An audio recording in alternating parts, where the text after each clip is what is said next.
भक्तवांशा कल्पतरु भगवान श्री सीताराम जी महाराज,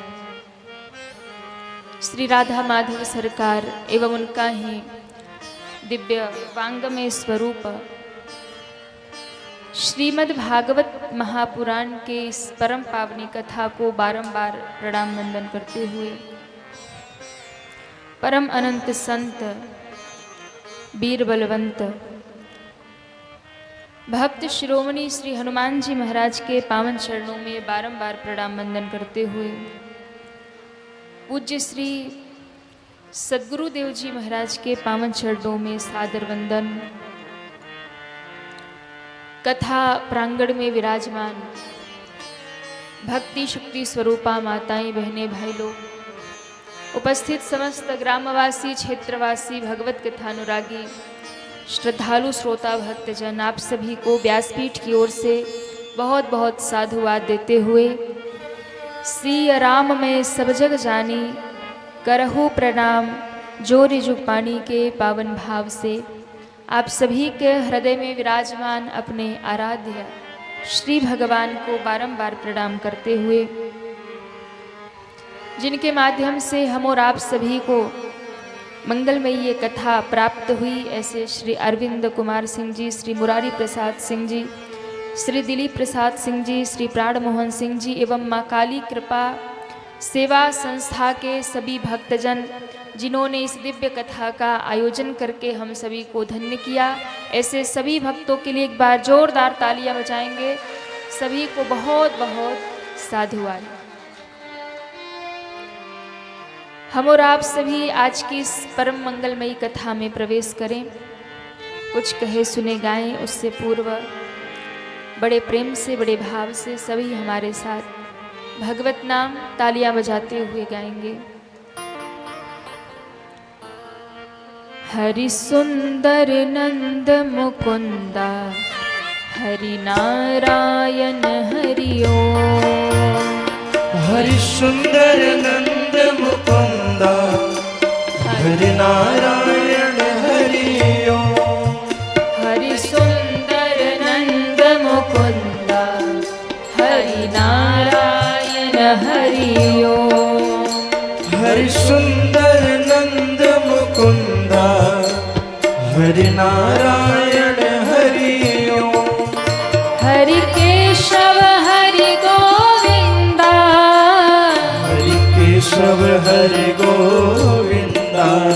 हरि केशव हरि गोविंदा। हरि केशव हरि गोविंदा। हरि नारायण हरि ओम। हरि सुंदर नंद मुकुंदा हरि नारायण हरि ओम। हरि सुंदर नंद मुकुंदा हरि नारायण हरि। सभी तालियां बजाते हुए हरि बोल। श्री राधे।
गिरधारी कान्हा पीतांबर धारी कान्हा पीतांबर धारी हे मोर मुकुट गिरधारी हे मोर मुकुट गिरधारी कान्हा पीतांबर धारी कान्हा पीतांबर धारी गोपियन संग रास रचाए मोहन मुरली धारी गोपियन संग रास रास रचाए मोहन मुरली धारी आओ रे कान्हा रे मोहन गिरधारी आओ रे कान्हा रे मोहन गिरधारी आओ रे कान्हा रे कृष्ण मुरारी आओ रे कान्हा रे कृष्ण मुरारी आओ रे नाचो रे रास रचाओ रे आओ रे नाचो रे रास रचाओ रे हरि सुंदर नंद मुकुंद हरि नारायण हरिओ हरि सुंदर नंद मुकुंद हरि नारायण हरि ओम हरि केशव हरि गोविंदा हरि केशव हरि गोविंदा हरि केशव हरि गोविंदा हरि केशव हरि गोविंदा हरि नारायण हरिओ हरि सुंदर नंद मुकुंद हरि नारायण हरिओ हरि सुंदर नंद मुकुंद हरि नारायण हरि ओम राधे राधे गोविंद गोविंद राधे राधे राधे गोविंद गोविंद राधे राधे राधे गोविंद गोविंद राधे राधे राधे गोविंद गोविंद राधे गोविंद राधे बोलो गोपाल राधे गोविंद राधे बोलो गोपाल राधे सभी दोनों हाथ उठा के तालियां बजाते हुए गोविंद राधे बोलो गोपाल राधे गोविंद राधे बोलो गोपाल राधे गोविंद राधे बोलो गोपाल राधे गोविंद राधे बोलो गोपाल राधे गोविंद राधे बोलो गोपाल राधे गोविंद राधे बोलो गोपाल राधे राधे राधे गोविंद गोविंद राधे राधे राधे गोविंद गोविंद राधे राधे राधे गोविंद गोविंद राधे राधे राधे गोविंद गोविंद राधे हरे रामा राम रामा श्री राधे हरे हरे हरे कृष्णा कृष्ण कृष्ण हरे हरे हरे रामा राम रामा हरे हरे हरे कृष्णा कृष्ण कृष्ण हरे हरे एक बार सभी दोनों हाथ ऊपर करें पूरे पूरे और दोनों हाथ उठा के तालियां बजाते हुए हरे राम राम राम हरे हरे हरे राधे कृष्ण कृष्ण हरे हरे हरे राम राम राम हरे हरे हरे कृष्ण कृष्ण कृष्ण हरे हरे हरे राम राम राम हरे हरे हरे कृष्ण कृष्ण कृष्ण हरे हरे राम राम हरे हरे राम राम हरे हरे कृष्ण कृष्ण हरे हरे बोलिए श्री राघवेंद्र सरकार की जय हो श्री बाल कृष्ण भगवान की जय हो जय जय श्री राधे जय जय श्री राधे जय जय श्री राम। राधे श्याम।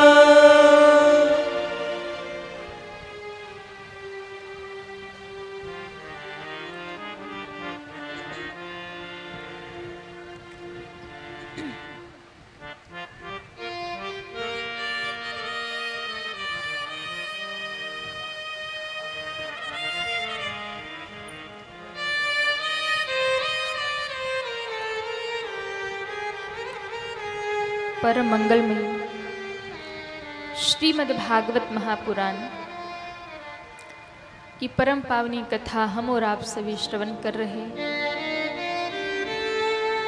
बड़ी ही दिव्य मंगलमयी भगवान की कथा।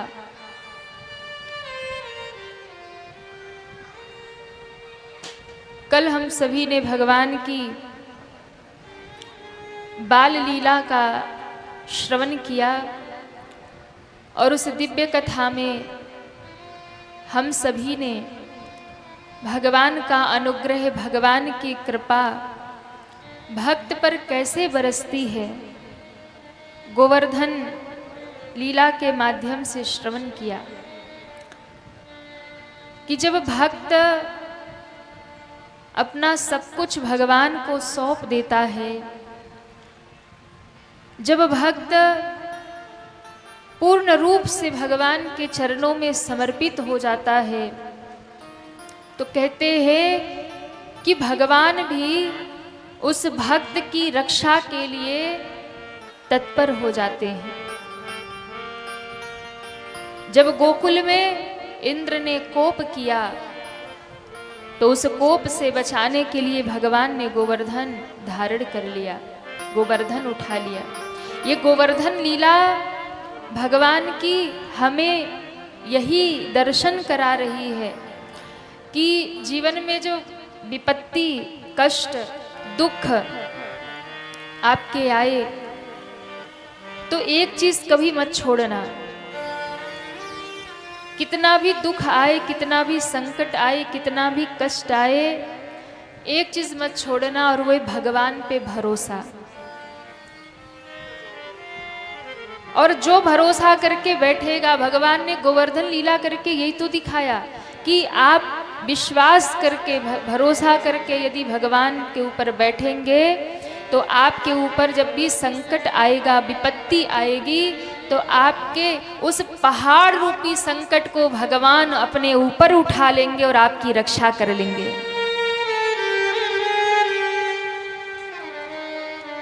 पर भगवान पर विश्वास पक्का होना चाहिए, धैर्य होना चाहिए। ब्रजवासी घबराए तो इंद्र के कोप से, लेकिन उन्हें कृष्ण पर भरोसा था, भगवान पर भरोसा था।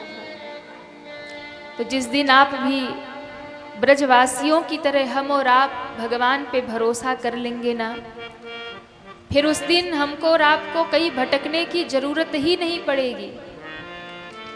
कहते हैं कि जिस पर भगवान पर विश्वास हो, जिस पर भगवान पर भरोसा हो ना, वो डूबते हुए भी पार उतर जाता है।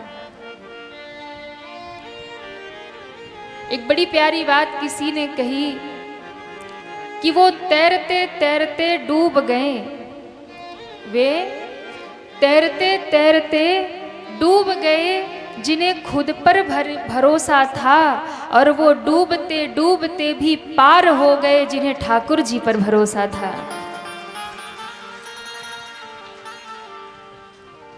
जीवन में जब कष्ट आए, जब विपत्ति आए, देखो कभी तो लगता है कि जीवन बहुत अच्छा चल रहा है, लगता है कि बहुत अच्छा चल रहा, बहुत सुंदर चल रहा है, कोई कमी नहीं है, कोई परेशानी नहीं है, एकदम गाड़ी ट्रैक पे चल रही है बढ़िया। लेकिन कभी कभी ऐसा तूफान आता है, ऐसा झंझावात आता है, ऐसे दुख कष्ट आ जाते हैं जीवन में कि फिर उसे सहना मुश्किल हो जाता है।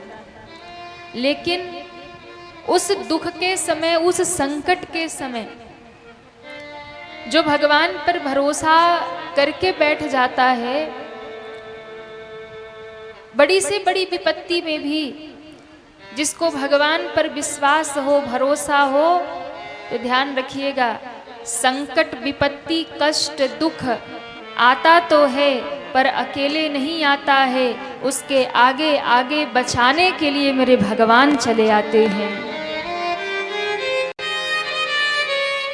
बचाने के लिए भगवान आगे आगे तत्पर रहते हैं। बात केवल विश्वास की है कि आप कष्ट में, दुख में कितना भगवान पर विश्वास रखते हैं। अच्छा, विपत्ति के समय, दुख के समय ही विश्वास डगमगाता है।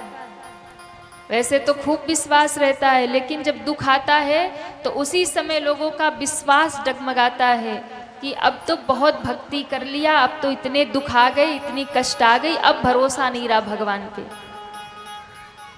है ना। विश्वास तब उठता है जब विपत्ति आती है, भरोसा तभी उठता है। धैर्य की परीक्षा विपत्ति में होती है, 4 की परीक्षा विपत्ति में बताई गई है। मानस में गोस्वामी जी कहते हैं, धीरज धरमा मित्र यारु नारी रे, धीरज धरमा मित्र यारु नारी, धीरज धरमा मित्र यारु नारी, आपत काल करखी है चारी, आपत काल परख है चारी, धीरज धरमा मित्र यारु नारी, धीरज धरमा मित्र यारु नारी, धीरज धरमा मित्र यारु नारी,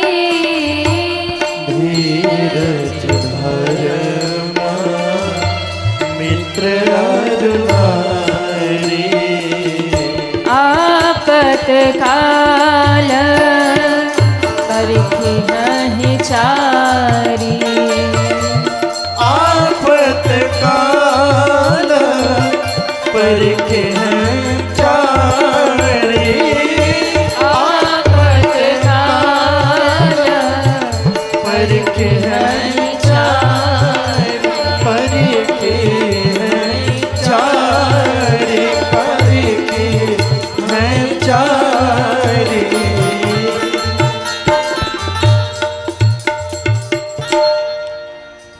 कष्ट के समय, दुख के समय, विपत्ति के समय 4 की परीक्षा होती है। धीरज धर्म, सबसे पहले तो व्यक्ति के धैर्य की परीक्षा होती है। दुख आता है तो सबसे पहले कष्ट में, दुख में धीरज यानी धैर्य डगमगाता है, धैर्य छूटने लगता है। अच्छे अच्छे की धैर्य छूट जाती है जब जीवन में विपत्ति आती है। तो धैर्य की परीक्षा कब होती है? दुख के समय। और धर्म, धर्म की परीक्षा भी दुख के समय होती है। धीरज धर्मा मित्र यरु नारी, धर्म भी डगमगाता है जब संकट आता है। धर्म छोड़ देता है व्यक्ति जब दुख का समय होता है। लेकिन दुख कितना भी हो, कष्ट कितना भी हो, धर्म का कभी त्याग नहीं करना चाहिए। हमारे जितने भी पूर्वज हुए, जितने भी पूर्व के राजा महाराजा हुए, उन्होंने जीवन में बड़े बड़े कष्ट उठाए पर धर्म नहीं छोड़ा। उन्होंने जीवन में बड़े बड़े संकट सहे। कितनी कितनी गाथाएं हैं वीरों की, कितना धर्म के लिए उन्होंने त्याग किया। धर्म की रक्षा के लिए कितनों ने अपना बलिदान दिया, अपना जीवन त्याग दिया, पर धर्म नहीं त्यागा। वीर शिवाजी हो, महाराणा प्रताप हो, पृथ्वीराज चौहान हो, और पूर्व काल में भी कितने कितने राजा हुए, महाराज हरिश्चंद्र हुए, जिन्होंने सत्य के लिए क्या नहीं किया। बनारस में जाकर के काशी के घाटों पर बिक गए, पत्नी और बच्चों को बेच दिया, पर धर्म नहीं छोड़ा, सत्य का मार्ग नहीं छोड़ा। तो धर्म के लिए कितना त्याग हमारे पूर्वजों ने किया, तो हमें भी विपत्ति के समय अपने धर्म का त्याग नहीं करना चाहिए, धैर्य का त्याग नहीं करना चाहिए, और धर्म का त्याग नहीं करना चाहिए। जो विपत्ति के समय धर्म छोड़ देता है वो नरकगामी होता है। इसलिए कभी भी धर्म का त्याग नहीं करना चाहिए। बड़े से बड़ा संकट आ जाए सह लो, पर धर्म मत छोड़ो, यही शास्त्र कहता है। धीरज धर्म मित्र, दुख के समय मित्र की परीक्षा होती है। जो मित्र 100 दिन सुख में साथ रहे और दुख में जो फोन स्विच ऑफ कर ले, संकट आते ही आप फोन लगाते रहे और उसका फोन स्विच ऑफ आने लगे, तो समझ लो कि मित्र सच्चा नहीं है। जो मित्र आपके सुख में साथ रहा, जब तक आपके पास धन है, जब तक आपके अच्छे दिन है, तब तक मित्र आपके साथ है। दुख आते ही मित्र ने साथ छोड़ दिया, मित्र ने, मान लो मित्र बहुत अमीर हो गया, दूसरा मित्र थोड़ा गरीब रह गया, तो उसने पहचानने से इनकार कर दिया, तो ये मित्र कहलाने के लायक नहीं है। इसलिए मित्रता तो हमारे भगवान ने निभाई, मित्रता तो कन्हैया ने निभाई। आजकल तो वैसे मित्र होते नहीं, आजकल तो फ्रेंड होते हैं ना, मित्रता नहीं चलती, आजकल फ्रेंडशिप चलती है।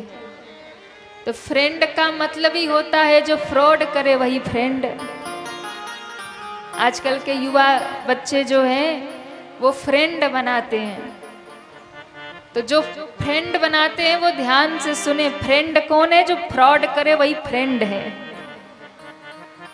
इसलिए आजकल के जो फ्रेंड हैं ना, उनसे सावधान रहना चाहिए।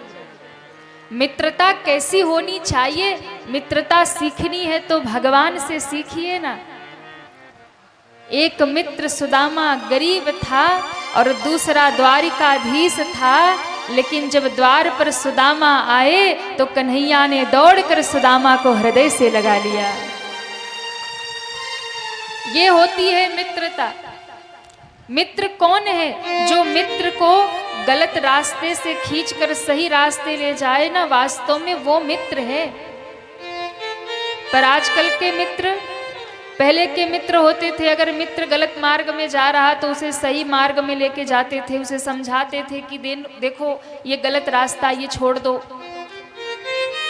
और मित्र को सही रास्ते पे खींच के लाता था। वास्तव में मित्र वही है जो कि मित्र को गलत रास्ते से सही रास्ते खींच करके ले आए। लेकिन आजकल तो मित्र होते नहीं, आजकल मित्रता होती नहीं, आजकल फ्रेंडशिप होती है। और फ्रेंडशिप क्या है? बोले महाराज, जितनी गलत चीजें हैं वो सब सिखा देती है। जो गलत खान पान, गलत आदतें पहले नहीं थी, अब फ्रेंडशिप के चक्कर में सब आ गई। क्योंकि फ्रेंड कहते हैं ना कि तू हमारा फ्रेंड तभी है जब हमारे साथ बैठ करके ये करेगा, हाँ, हमारे साथ बैठ के 2 घूंट लगाएगा, तभी हमारा मित्र कहेगा।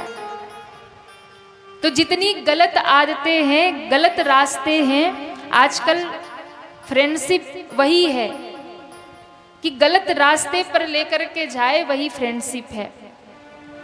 नहीं, मित्र वो नहीं है जो आपको गलत रास्ते पर लेकर के जाए। और आजकल के बच्चों को माँ बाप की बात बहुत बुरी लगती है, पर फ्रेंड की बात अच्छी लगती है। फ्रेंड कह दे कि वहां जाना है तो माँ बाप से झगड़ा लड़ाई कर लेंगे, बोले हमको वहां जाना है। माँ बाप दुश्मन हो जाते हैं बच्चों के और फ्रेंड अपने हो जाते हैं। ध्यान रखिएगा, जो ऐसे फ्रेंड के चक्कर में पड़ता है कि उस फ्रेंड के चक्कर में आके माँ बाप को ही दुश्मन बना लेता है, जो फ्रेंड आपको गलत मार्ग पर, दोस्त आपको गलत रास्ते पर लेकर के जाए और माँ बाप से आप झगड़ करके उसके साथ जा रहे हो, तो समझ लेना उस बच्चे का पतन निश्चित है, कोई बचा नहीं सकता उसको। इसलिए दोस्ती हो तो कृष्ण और सुदामा की जैसी हो, दोस्ती हो तो भगवान राम ने भी मित्रता की है।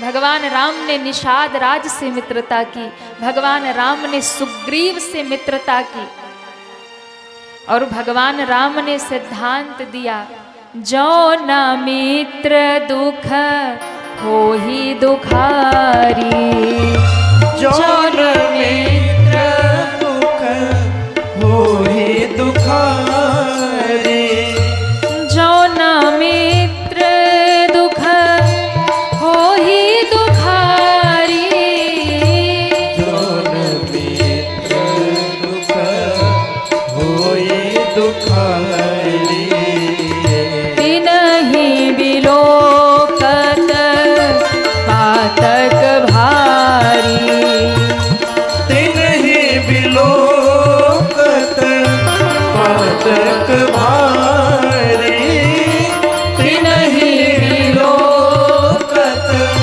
पातक भारी, तिनहि बिलोकत पातक भारी, पातक भारी, पातक भारी।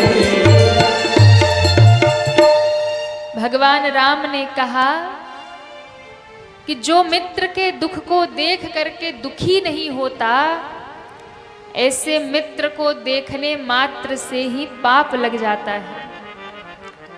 जो न मित्र दुख हो ही दुखारी, तिनहि बिलोकत पातक भारी।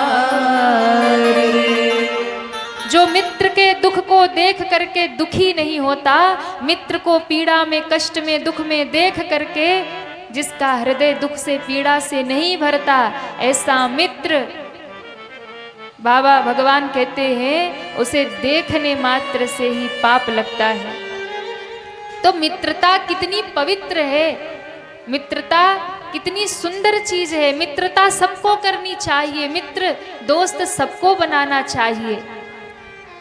किसी एक से देखिए 1000, 100, 200 मित्र बना लेना कोई बड़ी बात नहीं है। दोस्ती करना अच्छी बात है, पर 100 से दोस्ती करके रखना अच्छी बात नहीं है। एक से ही दोस्ती करिए और पूरे जीवन उस दोस्ती को प्रेम से निभाइए, तो आपकी मित्रता भी सार्थक है। सबको मित्र मत बनाइए, एक को बनाइए। और वो एक मित्र कैसा हो? वो एक मित्र आपको भगवत भक्ति से जोड़ने वाला हो, वो मित्र आपको अच्छे मार्ग पर ले जाने वाला हो, वो मित्र आपके दुख और सुख में खड़ा हो, वो मित्र आपको सत्संग में, कथा में, तीर्थ में लेकर के जाने वाला हो, ना कि कहीं और लेकर के जाने वाला हो। वो मित्रता सार्थक है। तो एक ही मित्र हो, पर वो मित्र अच्छा होना चाहिए, सत्संगी होना चाहिए, वो मित्र धर्मात्मा होना चाहिए। सबको मित्र मत बना लेना। तो मित्रता निभानी चाहिए। दुनिया में जितने भी संबंध हैं, जितने भी रिश्ते हैं, वो सब भगवान ने बना करके दिए हैं। आपने चुनाव नहीं किया, न माता का, न पिता का, न भाई का, न बहन का, आपने किसी का चुनाव नहीं किया। पति का, न पत्नी का, सब रिश्ता भगवान के यहाँ से बन के आया है। लेकिन एक मित्र का ऐसा रिश्ता है जो आप स्वयं से चुनाव करते हैं, स्वयं से चुनते हैं, ये मेरा मित्र होगा। तो मित्र का चुनाव जरूर करना। मित्र का जो संबंध है वो खुद से बनाया जाता है। और जब मित्र का संबंध बनाना, तो पहले ये देखना कि ये मुझे भगवान तक लेकर जाने वाला है कि संसार में खींचने वाला है। अगर आपको संसार के गर्त में संसारी मित्र मत बनाना, जो दुनिया की गर्त में खींच कर ले जाए। मित्र बनाना हो तो ऐसा बनाना जो आपको भगवान के चरणों तक खींच कर लेकर जाए, भक्ति के मार्ग में लेकर के जाए। तो जो कथा आप सुन रहे भागवत की, दोस्ती हो, मित्रता हो, तो कृष्ण और सुदामा के जैसी कि तीनों लोक लुटा दिए मुट्ठी भर चावल के दाने पर। तीनों लोक लुटा दिए मुट्ठी भर चावल के दाने पर, वारी जाऊं श्याम तेरे ऐसे याराने पर। मित्रता कृष्ण सुदामा जैसी हो कि एक ने कुछ मांगा नहीं और दूसरे ने सब कुछ देकर के कभी जताया नहीं। सुदामा ने कभी मांगा नहीं और भगवान ने त्रैलोक का साम्राज्य देकर कभी जताया नहीं कि सुदामा तुझे मैंने इतना दिया। तो मित्र की परीक्षा कब होती है? विपत्ति के समय। धीरज धर्म मित्र अरु नारी, चार की परीक्षा विपत्ति के समय। धैर्य की परीक्षा, धर्म की परीक्षा, मित्र की परीक्षा और चौथे नंबर पे धर्म पत्नी की परीक्षा भी विपत्ति के समय होती है।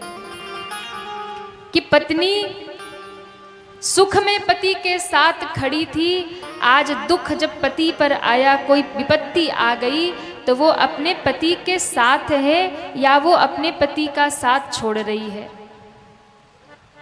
इस बात की परीक्षा होती है विपत्ति के समय पत्नी की परीक्षा। कई बार होता है कि जब पति पर दुख आए, तकलीफ आए, विपत्ति आए, तो माताएं जो होती हैं वो ताने देने लग जाती हैं। माताएं जो हैं वो फिर उल्टी सीधी बातें करने लग जाती है, बोले तुम्हारा ये है वो है, हम तो मायके जा रही हैं। तो वो पत्नी कहाने के योग्य नहीं है। जो 100 दिन सुख में पति के साथ रही और दुख आने पर पति को ताने दे रही है, दुख आने पर जो मैया पति को उलाहने दे रही है या पति का अपमान कर रही है विपत्ति के समय, या जब उसके पास धन नहीं है या जब पति लाचार है, तो मैया जब उसे अपमान कर रही है, ताने दे रही है, तो वो पत्नी कहाने की योग्य नहीं है, अधिकारी नहीं है। तो पत्नी की परीक्षा विपत्ति के समय है कि जब पति पर दुख आए, जब पति पर संकट आए, जब पति पर कष्ट आए, और उस क्षण में पत्नी को चाहिए कि वो अपने पति के कंधे से कंधा मिलाकर खड़ी हो जाए कि आप चिंता मत करिए, मैं आपके साथ खड़ी हूं। वो वास्तव में धर्म पत्नी है, जो दुख के समय पति के साथ खड़ी हो जाए कि आप चिंता मत करिए, मैं आपके साथ खड़ी हूं। वो पत्नी कहाने की अधिकारी है। तो पत्नी की परीक्षा भी विपत्ति के समय होती है। विपत्ति के समय, कष्ट के समय, दुख के समय, ये चार की परीक्षा होती है। और विपत्ति के समय आपके भक्ति की भी परीक्षा होती है, आपके धैर्य की परीक्षा, आपके विश्वास की परीक्षा।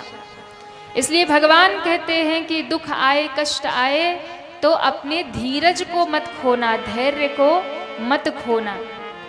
प्रहलाद जी की कथा आप सबने सुनी ना। श्री प्रहलाद जी के पिता ही उनके दुश्मन बन गए, छोटा सा 5 वर्ष का बालक। और कितने कितने कष्ट भगवान नरसिंह रूप लेकर, किसी ने भगवान को कहा कि प्रभु आप कोई और भी रूप लेके आ सकते थे, इतना खतरनाक रूप लेके आने की क्या जरूरत थी। इतना भयंकर रूप लेके आए, आधा नर आधा सिंह, आधा मनुष्य आधा पशु। भगवान नरसिंह रूप में इसलिए आए, प्रहलाद को इतनी पीड़ा हुई, प्रहलाद को इतना कष्ट पिता के द्वारा जब मिला, तो मेरे भगवान का आक्रोश, क्रोध बढ़ गया। भगवान ने कहा कि जब मेरे भक्त को कोई सताता है, जब मेरे भक्त को कोई पीड़ा देता है, जब मेरे भक्त को कोई कष्ट देता है, तो फिर मैं अपना क्रोध प्रकट करता हूं। भगवान कहते हैं कि मुझे कोई परेशानी नहीं है। कोई अगर मुझे 4 बातें सुना ले, कोई मुझे गाली सुना ले, सारे राक्षस भगवान को गाली सुनाते, भगवान मुस्कुराते। भगवान कहते कोई बात नहीं, सुना लो। मीठे मीठे श्लोक स्तुति बहुत सुनता हूँ, भजन कीर्तन बहुत सुनता हूँ। अब ये असुर ना होते तो गाली सुनने को कहाँ मिलती। तो भगवान खुश होते। भगवान कहते कि मुझे चाहे कुछ कह लो, मुझे चाहे मेरा अपमान कर लो, मुझे अपना अपराध स्वीकार है। भगवान का अपराध जितना करना है कर लो, भगवान रुष्ट नहीं होंगे। लेकिन जब कोई उनके भक्त का अपमान करता है, जब कोई उनके भक्त को प्रताड़ित करता है, पीड़ा देता है, कष्ट देता है, तब भगवान उग्र रूप लेकर के अपने भक्त की रक्षा करते हैं और दुष्टों का संहार कर देते हैं। इसलिए भगवान नरसिंह बन करके आए और नरसिंह बन करके उसी की देहली का आसन बनाकर भगवान ने हिरण्यकश्यपु का वध किया और दुनिया को दिखाया कि मैं अपने भक्त के लिए कोई भी रूप बना सकता हूं। मुझे भयंकर भी रूप लेना पड़े तो मैं ले लेता हूं, मुझे आधा सिंह भी बनना पड़े तो मैं बन जाता हूं, पर अपने भक्त की हर हाल में मैं रक्षा करता हूं। इसलिए भगवान का जो सिद्धांत है वो थोड़ा अलग है।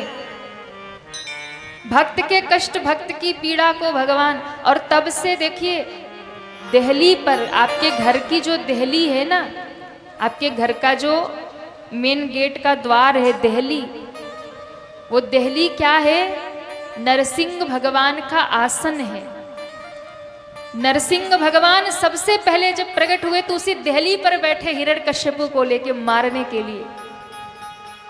इसलिए हमारे जो पूर्वज थे ना, वो हमें कहते थे कि देहली पर कभी पैर मत रखना।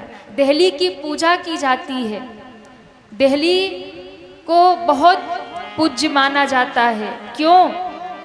जब हम लोग छोटे छोटे थे ना, तो कभी ऐसे खेलते हुए हम लोग देहली पे खड़े हो जाते थे या बैठ जाते थे। चलो शाम का समय कुछ खाना है, देहली पे बैठ के खाने, तो हमारी दादी माँ डांटने लगती थी, बोले देहली पर नहीं बैठते, देहली पे मत बैठो, या भीतर बैठ जाओ घर के या बाहर बैठ जाओ, देहली छोड़ दो, देहली पे खड़े मत होना, देहली पे चप्पल नहीं उतारना। तो हमारी मुझे दादी माँ डांट लगाया करती थी। तब तो हम छोटे थे तो ये समझ में नहीं आता था कि क्यों दादी अम्मा डांटती हैं कि देहली पे खड़े नहीं होना, देहली पे चप्पल नहीं रखना, देहली पे बैठना नहीं। फिर शास्त्र में सुना कि हाँ, देहली का इतना सम्मान क्यों है। ध्यान दीजिएगा, दहलीज को नरसिंह भगवान का स्वरूप माना जाता है, देहली को भगवान नरसिंह का आसन माना जाता है। इसलिए जो भी देहली पर चप्पल उतारते हैं, जूते चप्पल पहन करके पार करते हैं, जूते चप्पल पहन करके देहली पे चढ़ जाते हैं, देहली पर बैठ जाते हैं, वहाँ की पवित्रता समाप्त हो जाती है, उस घर से देव स्थान चला जाता है, क्योंकि वो नरसिंह भगवान का आसन है। यदि आप जीवन में संपत्ति चाहते हैं, यदि आप अपने घर में लक्ष्मी की कृपा चाहते हैं, अपने घर के पीड़ा कष्ट से छुटकारा चाहते हैं, तो हर रविवार को या फिर रोहिणी नक्षत्र हो या फिर पूर्णिमा हो या फिर कोई ऐसा उत्सव हो जैसे जन्माष्टमी हो, रामनवमी हो, ऐसे सुंदर भगवान के जो उत्सव हों, रविवार हो, रोहिणी नक्षत्र हो या फिर पूर्णिमा हो, तो ऐसे या फिर एकादशी हो, ऐसे दिन में आप क्या करें, अपने देहली पर गाय के गोबर से हल्का लेप बनाएं।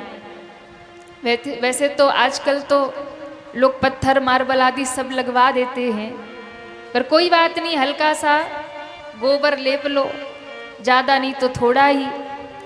गंगा जल से पवित्र करके शुद्ध करके गाय के गोबर, गौ माता के गोबर से हल्का लेप कर लो। और फिर अगर नहीं संभव है या शहरों में कहीं रहते हैं नहीं मिल रहा गोबर, तो आप गंगा जल से ही देहली को आप निर्मल कर लो। और उस देहली को निर्मल करके आप छोटा सा वहाँ चौक बना लीजिए, और छोटा सा चौक बना करके अपने देहली पर घी का दीपक जलाइए। अपने देहली पर घी का दीपक जलाइए, देहली का पूजन करिए, धूप जलाइए।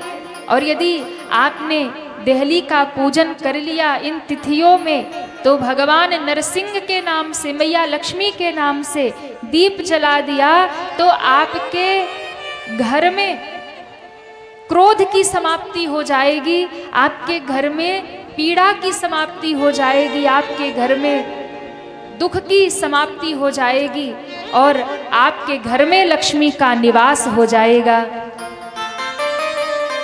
ये देहली का महत्व है। और एक बात, जब आप घर से निकलते हैं ना,